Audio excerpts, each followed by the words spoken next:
Salut! Dacă ai studiat triunghiul la școală și ai teme de făcut, cu siguranță această problemă o să te ajute să înțelegi mai bine. Hai să vedem despre ce este vorba.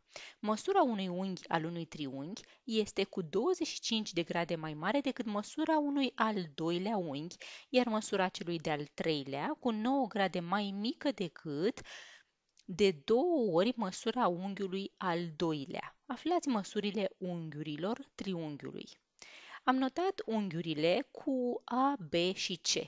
Ni se spune că măsura unui unghi este cu 25 de grade mai mare decât măsura unui al doilea unghi, ceea ce înseamnă că vom nota că un unghi A este cât un unghi B cu 25 mai mare, adică plus 25. Măsura celui de-al treilea, adică C, este cu 9 grade mai mică decât de 2 ori măsura unghiului al doilea, adică C este egal 2B minus 9, de 2 ori măsura unui unghi și cu 9 mai mică.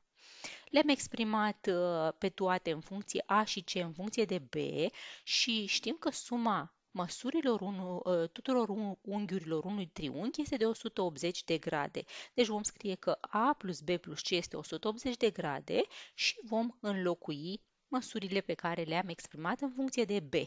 Așadar, în loc de A vom scrie B plus 25 plus B plus, în loc de C voi scrie 2B minus 9 grade. Este egal 180 de grade.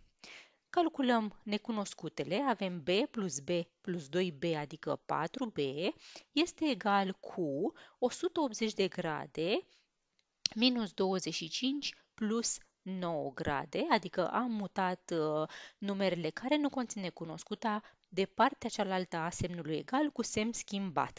Deci avem minus 16 grade, ceea ce înseamnă că 4b egal 164 de grade, b egal 164 grade împărțit la 4, deci măsura unghiului B este de 41 de grade.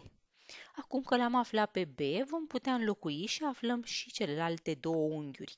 A egal cu B plus 25 de grade, deci 41 grade plus 25 grade egal 66 de grade, iar C ar fi 2B minus 9 grade sau diferența de la 180 minus A minus B.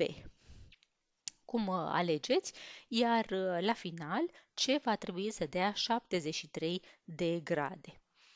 Aceasta a fost propunerea pentru acest video. Dacă ți-a plăcut, nu uita, abonează-te pentru că vom rezolva împreună multe exerciții care te vor ajuta să înțelegi mai bine materia și să-ți rezolvi temele. Pe curând!